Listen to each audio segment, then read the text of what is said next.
Hey, what is up, everybody? This is Stevie Breach coming to you with the conclusion of Macho Man Randy Savage Day here in the YWC. I was able to check out the Macho Man Blu-ray today. I watched the documentary first thing when I came home from work. I sat down here.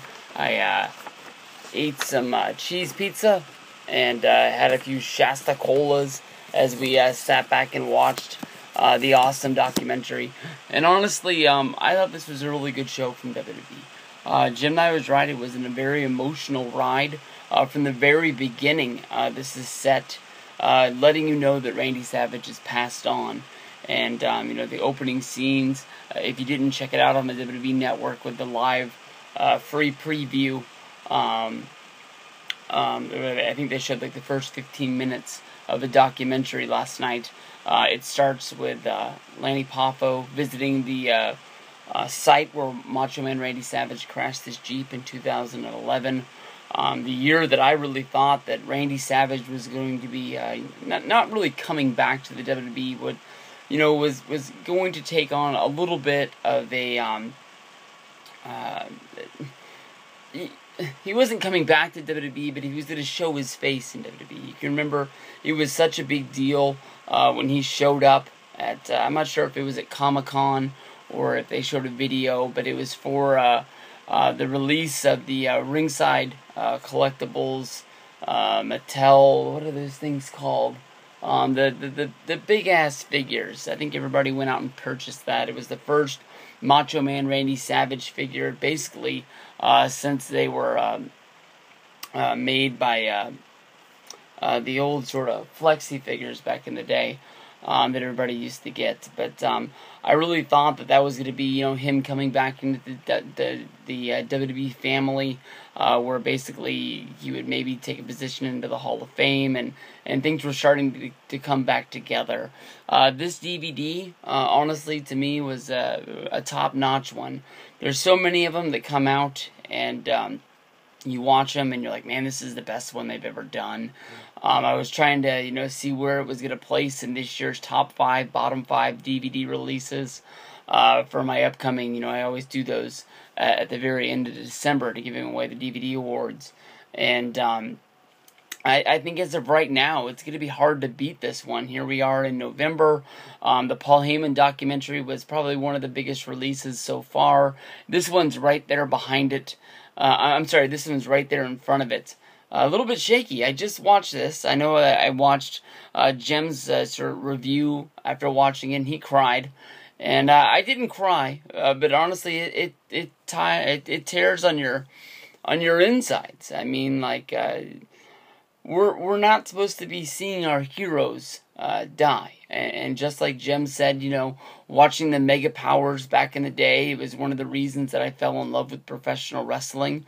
How much of a big deal I made about meeting Hulk Hogan at WrestleMania 30. Hulk Hogan's one of my favorite wrestlers of all time. It's him and Triple H. But right there, behind those guys is a whole bunch of guys. And Macho Man is a guy that's right with there. He had the whole package from basically delivering promos and giving a presence. His in-ring work was top-notch. Basically, a thing that they go over in this documentary is how he was basically a perfectionist. Whether if you're talking about WrestleMania 3 and him basically writing out a script move by move, number by number about what order the match is going to go in, something that really wasn't done at that time. Basically he gave a yellow legal pad of paper to Ricky Steamboat and told him basically to memorize the match. This is something that a lot of wrestlers talk about WrestleMania 3. A lot of people call this one of the greatest WrestleMania matches. Some people call it one of the best wrestling matches of all time. And some people will knock it because basically Savage and Steamboat basically worked off a script like they were movie stars, instead of going out there and actually feeling out the crowd and calling it in the ring, which a lot of workers thought was the real way to work. I don't know, when you look at WrestleMania 3, when you look at the history of WrestleMania, it is one of the matches that really stands up. And hearing Ricky Steamboat, talk about this match. I recently learned from the Wrestling Observer, Steamboat and Savage, they weren't enemies, they weren't friends.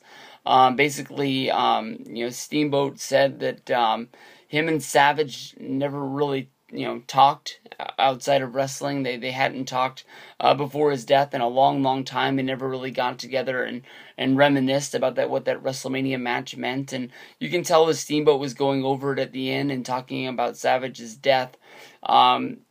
He just says that when fans see him, it's not one of the 6,000 matches that Steamboat had throughout his career. It's the one match against Macho Man from Randy Savage at WrestleMania 3 that everybody remembers and everybody calls out saying this is the one that really stands out. Macho Man is really a guy. I really feel that anybody who's been on the top of a WWF, anybody who's been the champion as a guy that should be put in the Hall of Fame. And you can look at the WWE Hall of Fame and think it's a joke or whatever you want to think of it as. People always point out Coco Beware is in there. But, Savage is a guy that really deserves it. I mean, when you talk about the guy who picked up the ball after Hulk Hogan left to go make No Holds Barred and play movie star, the year that he had the championship, you got to think that Vince more than likely thought that they were going to fall off a little bit between WrestleMania 4 and WrestleMania 5. Hogan was going to come back and do the pay-per-views, but without Hulk Hogan, how were the house shows really going to do? And you can even say that when they got to WrestleMania 5, wrestling was stronger than it was at WrestleMania 4, in my mind. It was growing at that point. From WrestleMania 5 going into WrestleMania 6, maybe it dropped off a little bit. Maybe it wasn't what it was, but this was a damn good documentary. I mean, this was loosely based around a sort of an interview that WWE or somebody did. I'm guessing it's WWE, with Macho Man Randy Savage in 1993, talking a lot about his career and where he came from. A lot of the story is told by his brother, the genius Lanny Poffo. And then, throughout there is a lot of wrestlers, whether if it's Lex Luger, Bret Hart, Hulk Hogan, Jimmy Hart, Ted DiBiase, Ricky the Dragon Steamboat, Kevin Nash. A lot of the guys that you pair up with Macho Man, whether if they were some of his biggest matches of his career, or whether if it was just guys that were on the road with him and knew what it was like. I mean, there's highs to this, basically talking about, him growing up. Talked a lot about his family and his father being a professional wrestler who ran his own wrestling company in Kentucky, going up against the USWA with Jerry Jarrett and Jeff Jarrett, and basically through the Randy Savage's baseball career ending, he went into wrestling. But the secret that nobody has ever known was that Randy Savage secretly, even when he was in the minor leagues with the St. Louis Cardinals, was wrestling on shows in Tampa, Florida, under a mask as the name of the Spider. So it was an easy transition for him to get into wrestling, and it was through the a split-branded show, which was his father's promotion going up against the USWA. It was Macho Man Randy Savage getting signed and going into Memphis Wrestling, and from there, Vince McMahon sort of spotting him and buying him up and making him a big part of the future of the WWE. I have a hard time with WrestleMania 2 in my mind about what that went down. I think that WrestleMania 2 is one of the worst WrestleManias of all time. I don't know if Savage was a part of WrestleMania 2, but WrestleMania 3, him coming in and having the big Intercontinental Championship match with Ricky the Dragon Steamboat. Of course, everybody knows that he beat Tito Santana along the way to become the Intercontinental Champion, and from there, you go a year later, WrestleMania 4, he wins the WWF Championship Tournament that was set up to crown the vacant championship, which was because of the screw job finished in the Andre the Giant versus Hulk Hogan rematch on the main event, where Ted DiBiase paid off the bogus referee that had the plastic surgery, and Savage picked up the ball from there and ran with it. As WWE Champion, that led to the Mega Powers, him and Hulk Hogan sort of coming together and then not being able to team together. Then the Mega Powers exploding at WrestleMania 5, talking about the importance of Miss Elizabeth, and basically if you go back and watch, back in the day, it was Randy Savage. He had like a sort of like an open casting call about over who was going to be his manager. If you don't remember it, maybe you can remember back to TNA when Bobby Roode was going to start his singles career after leaving Team Canada. In TNA, they sort of redid this, where they brought back Bobby the Brain Heenan and Sensational Sherry. A lot of the most famous managers all trying to become the manager of Bobby Roode. In the end, he picked Mrs. Brooks. That was a ripoff of this, where basically, all these guys were trying to manage the Macho Man, and Miss Elizabeth was the one that was picked in the end. And she just was 100% different because, she was the first lady of wrestling. We'd never seen anything like that. A woman walking, this brawling man down to the ring, and Savage was the heel, but she was, King Kong's beautiful girl that King Kong fell in love with. Savage would ask her questions, and in the limelight, Savage would always sort of, swat her down to where you loved her, but you felt bad for her. It made you hate him more as a heel, and that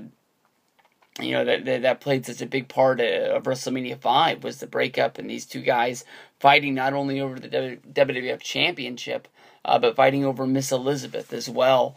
They talk about basically the new youth movement of the WWF, basically forcing Macho Man Randy Savage into the commentating booth.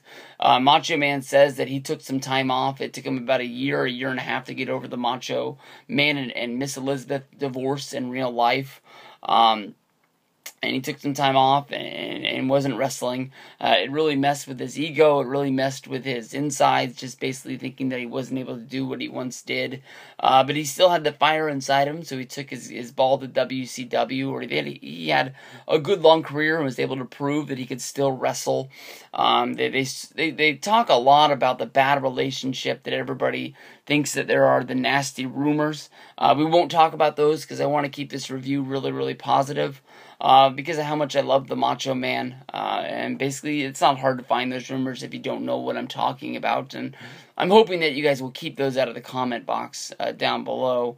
But basically, Lanny Poffo tells the story of basically just Macho Man not liking those Huckster versus the Nacho Man sort of videos that WWF was running against WCW back in the day, after all of the stars that basically packed up their bags from WWF and went over and signed with Eric Bischoff. And there was specific ones where they made fun of Randy Savage's age and his bald spot. There was a spot where basically the Larry King character talked about Miss Elizabeth and Hulk Hogan having an affair back in the day. And if anybody's going to know if he was having an affair, it's more than likely going to be Vince McMahon. And for him to sort of give a thumbs up to that sort of a thing in the skit, it's more than business. That probably was pretty damn personal. When WCW closed up shop, they almost made it seem like Lanny Poffo thought that there was a shot that Macho Man was going to get a call, but when he didn't, he took it really personal, and that sort of closed the door on his wrestling career, and it was over and done with. And we know about him coming back and almost starting to do something with WWF. I don't know if he signed the deal with Mattel or signed the deal with WWF or WWE at the time. I guess we'll never know.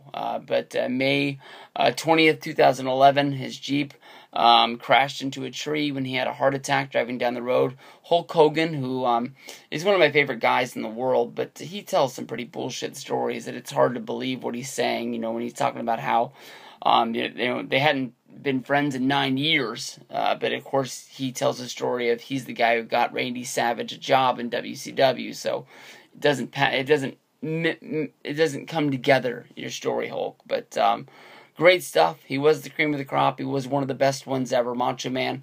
I'm glad to have your DVD and documentary in my DVD collection. So thank you very much, WWE, for putting out a great one. Hopefully you guys pick this up. Amazon, Best Buy, Circuit City, whatever you guys got to do. Get this. Peace out.